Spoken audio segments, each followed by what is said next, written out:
Greetings, Mind Crafters, and welcome to another Mindcraft discussion today. My name is Kimberly Quinn, and I am super pumped to have this talk with you. And we've been talking a lot about the importance of being present. It's like touchy-feely, it really isn't. And here's the thing, is that the biggest thief in the universe of life minutes, the biggest stealer of life minutes is being on autopilot. So not only are we missing out on our lives if we're not in the moment, but we're also, if we're not in the moment, you're running a program. I mean, like in the past, you're stuck in your old shit, and that's just the way it is. And so the very generous present moment, I made myself a few notes here just because this is like so important. Although I shouldn't say that because a lot of things are important and I don't have notes. But anyway, I made notes on this one. The very generous present moment is the sweet spot for creativity. And a lot of times we think, oh, they're creative and I'm not and I couldn't be. Sure you are. We are all wired for creativity, all of us. So here's the thing. Each and every day there's monkey chatter, the monkey mind, right? I don't care if maybe if you're a Zen monk,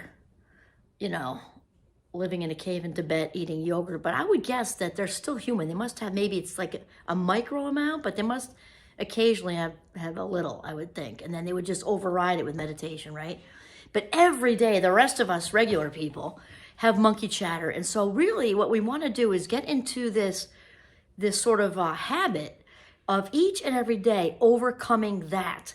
Because only when we overcome that chatter can we actually be present in this consciousness of the present moment, right? The present moment and this just sort of unknown state is I guess what I really want to say. And so I want to give Joe Dispenza some credit because he inspired me on this day.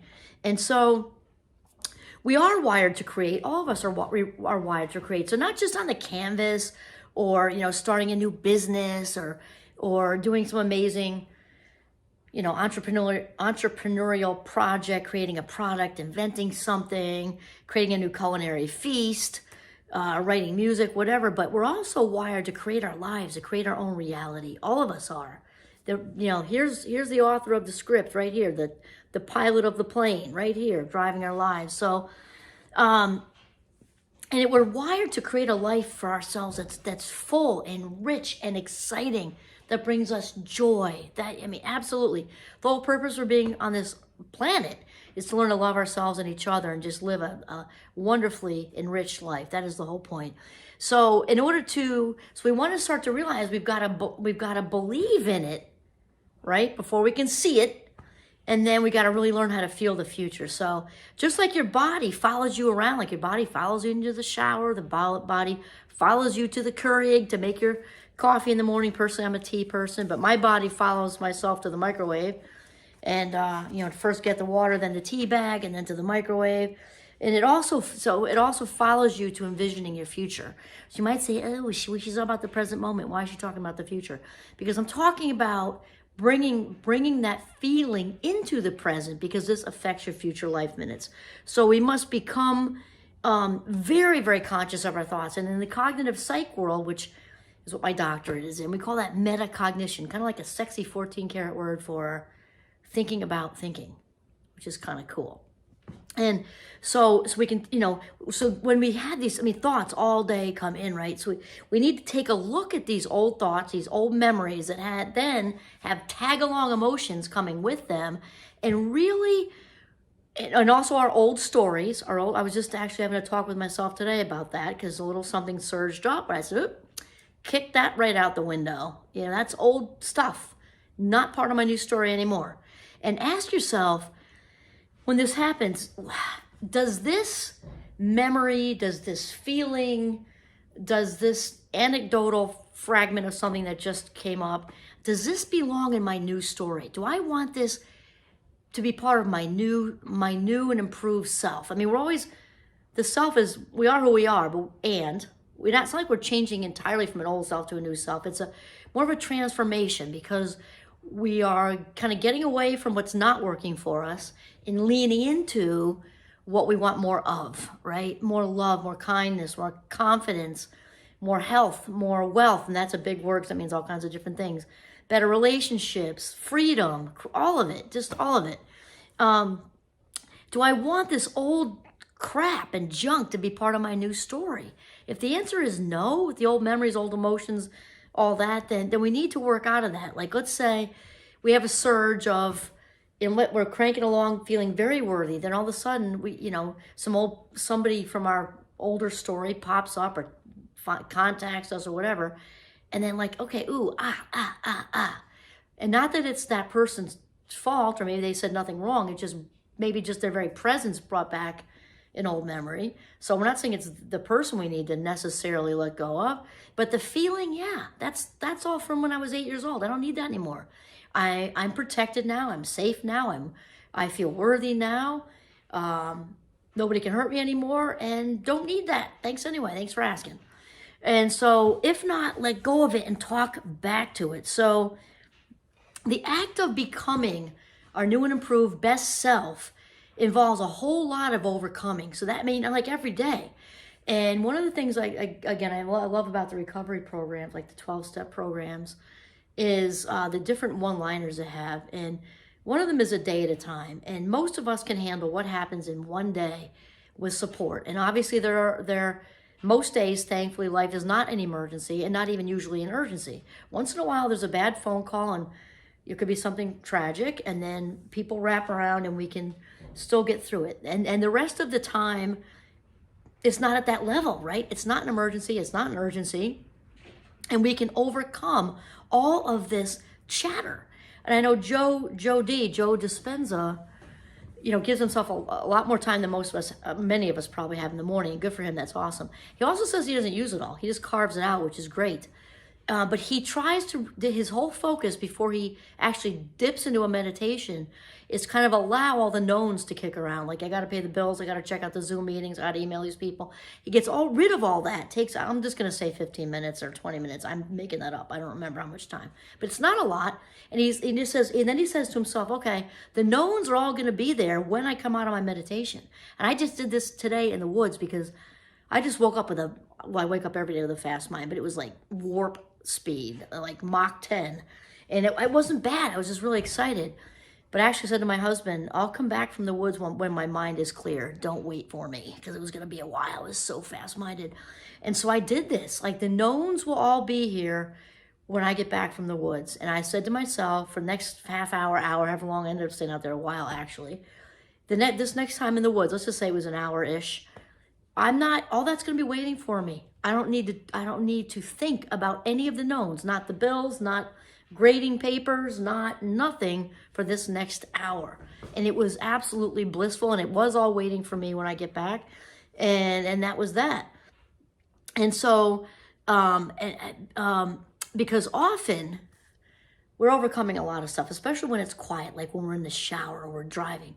And when we're trying to break through the boundary, which we're going to get to in a minute, the out of bounds area, we're often hearing things like, when we're trying to sit still with the self, like, oh, this is too big of a risk, or I'm too old to start the business. I'm too tired to start the business. I don't have enough money. What if I have to dip into my retirement? Well, what if this isn't what I went to college for, if it's a different generation? What if it doesn't work? And what if I don't end up making money from this and I risk it all and I lose this? What will my parents say, depending on what your life stage is? And all of this chatter is all the boundary talking. It's like, picture just all like a circle or it doesn't even have to be a circle, but like a line in the sand. Like, here's the boundary or a wall. When we know what's on this side of the wall, it's everything familiar. What everybody's been saying to us, the same thoughts, same feelings, we're doing the same thing. Our families, our job. On the other side of the wall is the unknown. Don't know what's on the other side of the wall. So try to picture like little Ewok-y type things from Star Wars. And they're very cute. So I don't want to paint them as, but like little hooded creatures saying, when you're trying to go outside the boundary, they're kind of just corralling you, and not even talking, with little eyes, the little lit up eyes, right? Trying to move you back, stay here where it's comfortable, stay here where it's familiar. Even if it's not moving you anywhere and there's no spark in your life, or it's not, or the worst, it's like, miserable, but stay here because at least it's comfortable. Trying to corral you back in. So we must become conscious of our thoughts. Look at the old memories. I already said that. Okay, next one. So they're saying, don't leave the boundary. And I actually just had a thought in my head about, I just got back from a wonderful weekend. Seeing the kid, and also got some turns in, which was nice. And so anybody who's a skier out there, you know, the out of bounds area. The out of bounds area is a really good analogy here because it's exciting and it's super tempting. And it says, if you leave the bounds, which a lot of people do, as long as you have a car waiting somewhere down the road or you polish up your thumb, it's totally okay. But they're very clear that once you leave the bounds, you're not coming back. Nobody's going to comb it. So if you get injured on the way down there, no ski patrol going down there, routinely anyway. I'm sure if you called them, it'd be different, but they're not going to see you. And so there's like signs everywhere, and there's a rope and that whole thing. So I picture this being like that. Yet it's also, anybody who loves skiing, it's super tempting. I just skied some backcountry this weekend, actually. It was crazy. I have to tell you, it was just, oh my God, it was amazing. But anyway, it's tempting because the snow is great. It's serene. It's peaceful. The trees. You also don't know what you're getting into. And part of that is also really exciting. And it's also just really good snow. And there's a lot to offer is the point. So there's all the warning stuff. And then there's the temptation. And then you don't know what's on the other side. This could be the best run of your life, but you don't know unless you do it kind of thing, right? So I thought it was like a really good analogy just now. And it wasn't even really super planned. Anyway, okay. And so like the little Ewok-y hooded things are saying, stay here. You'd much rather be with the suffering and the regret for all you were capable of but didn't do, or the guilt or the remorse or the blame. Stay here where at least you know what's happening. Don't dip under that rope. Don't head down for the greatest run of your life with the best snow and the cool trees and da-da-da-da-da. Don't do that. Stay here where it's all predictable. So, because at least you can predict things here. So there's like make this transformation. It's like a grace period where we're kind of jumping into the river, I think Joe puts it he says old self to new self, but really it's still the same self. We're just transforming into our highest vibe, best version of ourselves, right? And so it's from old story to new story, old story to new story. So picture the river. Once you're in that river, there's really not any coming back. So the moment we ski out of bounds, per se, you kind of know it's going to be a little uncomfortable, right? Here comes a dip. Here comes a little cliff. Those can be fun. Just got to be careful. Here comes a good snow, but a little uncomfortable because ooh, what did I do? I just committed to something and I can't turn back. Might even be a little scary. Also exciting mixed with fear, but that can be part of exciting is a little bit of a badass thing going on, right? Like, look at me, And so the sense of there is no going back. We have entered the unknown. It's predictable. So the only alternative is to stick with the little Ewok-y things inside the bounds, kind of corralling us, saying, stay here where your thoughts are the same and your feelings are the same and everything you do is basically the same. The context might change, but your dynamics are all the same. And then you have the same life. Isn't that great that you can just be comfortable? No, it's not great. Because we also have to, the Ewoks are also saying to tell yourself, this feels right for me. But you got to ask yourself, because the authentic this feels right for me is different. You really know that. You feel it through your whole body. Where we're just kind of doing that chatter, this feels right to me because it's comfortable, like a homing pigeon going right back. Ask yourself, does it really feel right? Or does it just feel comfortable and familiar? Because they are not the same thing. So now we have become conscious, and with consciousness comes awareness, and with awareness brings a new energy. It's kind of like we're outside of ourselves, sort of, not in a weird, out of body, just we are sort of observing ourselves. We kind of step out and we can look at ourselves like, wow, I was wrapped up in guilt for way too long. Or I really held on to that grudge for way too long. We actually get super clarity about stuff that maybe held us back, or hanging out with people who maybe weren't good for us. And their whining and their negativity rubbed off on us like, wow, I didn't even realize. And now that I've stepped out of it, I know that's not working for me anymore. I'm on a new track. So the past, and realize too that when you step into this unknown, which is cool and exciting and uncomfortable, that the past will continue to try to nudge you with the familiar tugs, like, oh, come back, you know it here, All right, so I left it again. One more note, not a lot more notes. So close your eyes and be really still. I'm not saying we're skiing on a bounce reel. That would not be a good idea because trees don't move. But like metaphorically speaking, right? We were talking about metaphorically speaking. Close your eyes and get still. It doesn't even have to be for a lot of time. It just has to be some minutes. My oldest son says it a lot. Some minutes are better than no minutes. And he's talking about, I think we're talking about the Peloton, but like some minutes are better than no minutes. Even if it's 5 minutes, close your eyes. Breathe deeply because that's an automatic reset, a neurological reset, which brings us back into the moment from next Tuesday or tonight or whenever, from last month or 10 years ago. And just big deep breath and be still. And feel the emotion of where you're headed and your next authentic move. Feel it. So again, we're talking about being in the moment, right? Present, bringing the feeling of the next move to you. It's in this moment because this moment is affecting your future life minutes like dominoes. Because otherwise we're going to run the same old program and you're going to live the same old stuff's going to keep happening to you. That's just how it is. And some of it might be good. We're not saying that, but it's not going to be different and exciting. It's going to be the same old thing because we are all programmed. So we become aware of the autopilot. Remember, autopilot's the biggest thief of life minutes there could possibly be. And then once we sort of land in this place of consciousness, like where we're seeing all the guilt drag me down and that whole thing, and also seeing our gifts and our creativity, like, wow, look at me. I had that going on the whole time. I didn't even realize it. At the very second we kind of get that clarity, our awareness has become greater and our will has become greater than the programming. That's when we flip the switch. We just flip the switch, flip the script, however you want to say it. That's when now we've come out on the other side. Like we've skied out of bounds and we're loving it over there. A lot of powder, a lot of bumps. It's great, okay? And it's exciting and it's just all the whole new scenery. You might meet some other cool people out there because they're all living their best life too. And it's good. So realize that, and this is also when we begin to take our power back because when we're programmed, we're not in control there. We think we do because it's comfortable and familiar, but we're not at all.